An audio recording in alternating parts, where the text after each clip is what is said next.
Who goes first?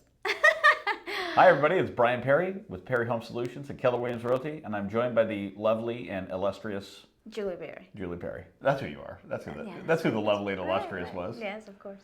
Okay, V, what are we covering today? So let's start with, we're getting a lot of questions about what's going on, what's the market doing, what might be coming down the road, what's going on in Palm Beach County. What's going on in Palm Beach County? Okay, so we have the numbers right here. So these are year-over-year numbers, 2022 through 2023, of January over January, apparently. So closed sales, these are single-family homes.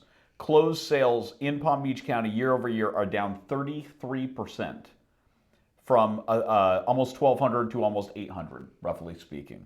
So in the month of January, there were only 794 sales. Correct. That's what this says. Yeah. If you believe their numbers, if you believe the authorities that report these.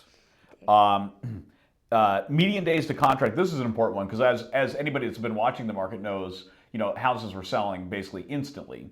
And so median days to contract is an interesting one. That's up 173%. So houses are on the market 173% more days on average It went before from they sell. 15 days to 41 days. Those are actually the numbers, yes. And inventory is up 143%. So, unfortunately, the supply and demand equation has changed because we were in a market where our inventory was incredibly low. And, the number of buyers had increased a lot, and that's sort of flipped a little bit. Our inventory is creeping up on us, and sales are down by 33%. Correct. So that's the environment we're in right now. So more listings on the market, yet sales are going down. Yeah. So over time, if that trend continues, what would that mean? That would mean that there would be even more listings on the market and even fewer sales, And let's which say would be a problem. if let's put Prices are supply and demand driven. If supply is rising and demand is falling, prices fall.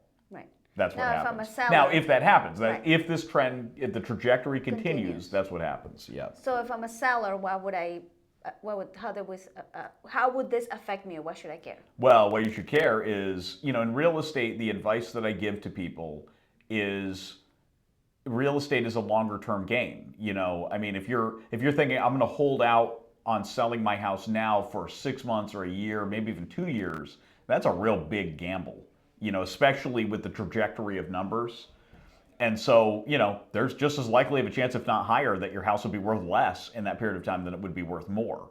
Now, 10 years from now, you're probably going to be just fine, right? But in the short term, that medium couple of year period, I'd be very cautious about this with these numbers. Right. Now, on the buyer side, I think it puts, again, if the current market trends continue, that puts them in a little bit of a pickle, because if the trend continues and inventory increases, as a buyer, I get more options, more choices to, Yeah. You also probably get higher interest rates. That's what I was going to say. But also by waiting for maybe higher inventory, you might also be looking at higher interest rates. Yeah, we didn't bring the stats on that, and that maybe we'll do that next video. But there is a lot of people are worried about the prices. Like a buyer wants to pay a low price for a house, and totally understandable. But most buyers that feel the way are also getting a mortgage.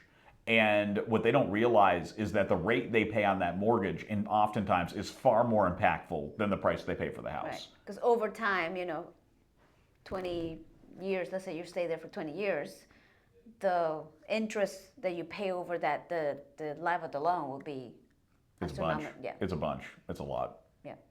Okay, and then real quick, just to sum that up. So now we have actual, Fannie Mae does a poll, I guess, or something. It's called the Monthly Consumer Index. The Monthly Consumer Index, where they poll people and ask them questions about the market. And what their top line note here is that we've in the new year we've had some good inflation news. They thought that inflation was kind of tapering to a degree, and then that's good news for the market because it means they might lower rates. But it turned on a dime when it became clear inflation had not yet been beat. And it dragged the attitude about the housing market down with it. That's what they're saying, this report says. Right. So a couple of quick stats on this. Is it a good or bad time to buy? The percentage of respondents said it was a good time to buy a home increased from 17 to 20% and the people that say it's a bad time decrease. So most people say it is a good time to buy, right? That's what that says. Good time, bad time to sell. The percentage who said it's a good time to sell decreased from 59 to 54%, although that's a relatively small amount, and that's still well over 50%, interestingly enough. Well, because if you're looking to sell and you think that maybe the market might change, you don't want to lose what could potentially be the peak. The mojo. Right. The peak. Home price expectations. The percentage who say prices will go up in the next 12 months decreased from 32 to 33%. So people had said that they think a slightly higher amount of people think that prices are going to go down than previous. Right.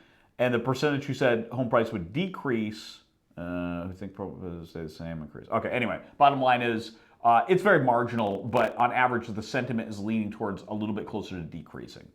Mortgage rates. The percentage who said mortgage rates will go down in the next 12 months increased. So a slightly higher amount of people think that mortgage rates are going to go down. Now, that's interesting because this was the last month consumer index, but I wonder if that's going to change with what's been happening this past week with the Powell saying that it actually looks like they might continue to raise. Yeah, I bet you these rates. numbers would be a little bit worse. But they'd be in line, though. It would be more people thinking that rates are going to go higher. But it might be, so this isn't only went from 13 to 15% thinking it's going to go higher. That number might be higher next month. in that case. Yeah. Okay, and then job loss concern. The percentage who say they're not concerned about losing their job in the next 12 months decreased. That sentence is very confusing to me. Yeah, the percentage who say they're not concerned right. about losing their job decreased. So, so there's more less people concerned. are not concerned. More people are concerned that they might lose their job. This other side is easier. I should start with this one. The percentage who say they're concerned increased. Okay, that makes more sense. From 18 to 24. That's a big jump. Right. 18 to 24%. That's a big percentage jump on that percentage. Yes, that's how percentages work. And of course, But I'm saying 18 to 24. Trying to do math. Yes, that is a 33% jump. Somebody pull a calculator on that.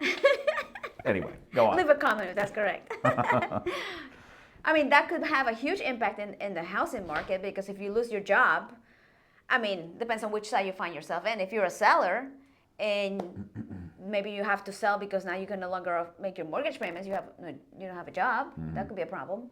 Or in the reverse side, if you're a buyer trying to qualify for a mortgage and you no longer have any income, that's a problem. You can't. You need income to get a mortgage. Yeah, that would be a qualifying factor. That's one of those things they look for. So if the job market turns or gets worse, that could definitely impact our real estate. Yeah. Okay. Anything else on that? I think that's okay. good. Market of the moment complete. What is our next topic du jour? So let's talk about just some interesting things that are happening in our state that also affect housing. So the first one is Senate passes a housing affordability bill. So we're talking about inventory, and one of our challenges, inventory is going up. But there is a weird conundrum that we see as boots on the ground, is that there's still a segment of the lower cost housing that is just very difficult. The demand there is still relatively high and the supply is still relatively low. I think that's fair to say, right? So Florida Senate passed a housing affordability plan. I believe it's not signed into law yet. No, they're working on it. Right, but they're working on it. So some of the details are, it's called the Live Local Act. It would preempt government rules on density and building heights.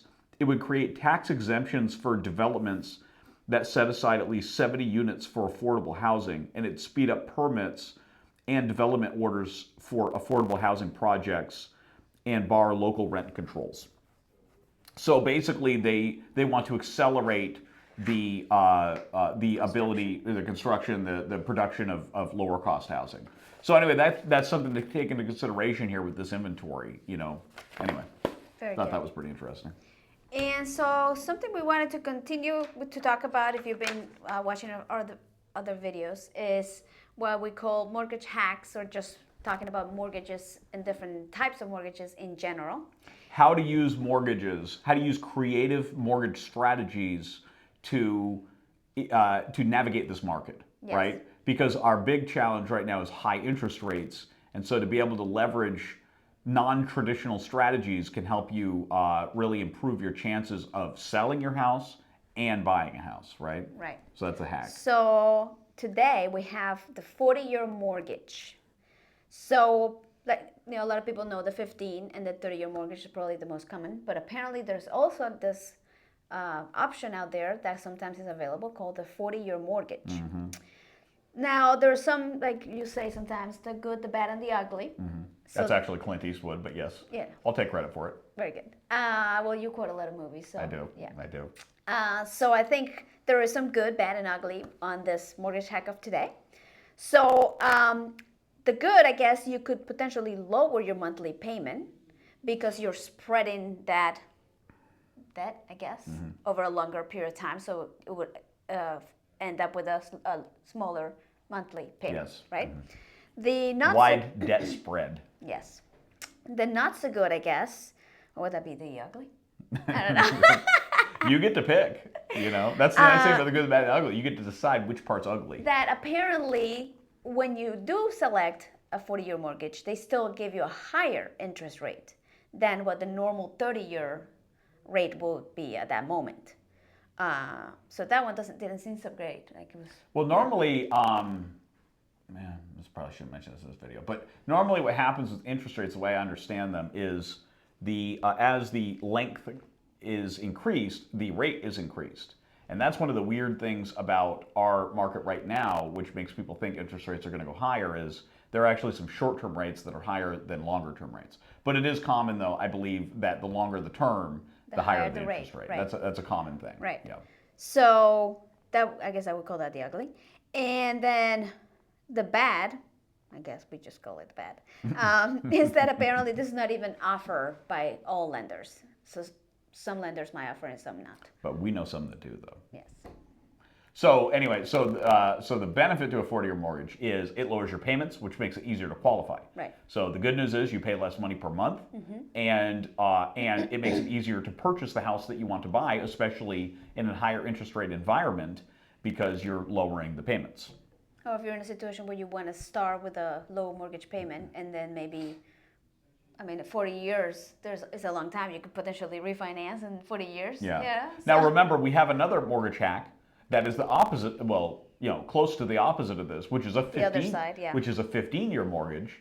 And the benefit of a 15-year mortgage is you get to pay a significantly lower interest rate. Right.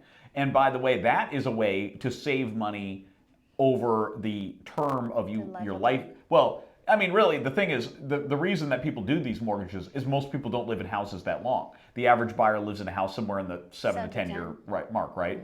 So the reason you take out these mortgages is not because you're worried about the 40 year, it's really about the payment and everything else. But the 15 year, you're going to save a huge amount of interest in that 7 to 10 to 15 years, and so on and so forth. So the 15 year is really good for saving money over the long term. The 40 year is really good for being able to get into a home and be able to qualify for a home that might be harder to qualify at otherwise. a lower monthly payment. Yeah, right. Yep. Very good. All right, mortgage hack. Mortgage hack complete. Very good. And interestingly enough, there was also some recent news about FHA approving a 40-year mortgage loan for modifications, which was kind of interesting that it kind of tied up with our mortgage hack of today. Yeah, this goes right into our mortgage hack. So fits now, like a glove. Where is that from? Is that from? A glove, you know. Oh, so this is just you? I thought this. Oh, yeah. I don't know. Hey, director, you're not supposed to talk. Anyway. 40-year modification. What does this mean? Now, interestingly enough, it's only for loan modification. So in other words, if you're in default, you haven't been able to making your payments, you reach out to your bank and you want to do a loan modification, they're now giving you the option of going with a 40-year. Is this only loan. FHA? Only FHA. Interesting. As far as I know, yeah. So in other words, this is only loosely connected to that. This is for anybody that's struggling. Correct. That might be having a challenge paying your mortgage. FHA is offering some ways to modify that loan to maybe bring down your payments and things like that, right? So kind of, obviously, if you're struggling making your payment, there's a financial challenge. And I guess their point is this will, because you're now spreading it 40 years, it will give you a lower payment for you to, get back on your feet or do whatever you have to do. Very good. All right, V. Well, that's very good information.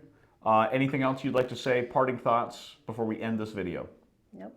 Thanks for joining us, everybody. Stay tuned for more. Bye.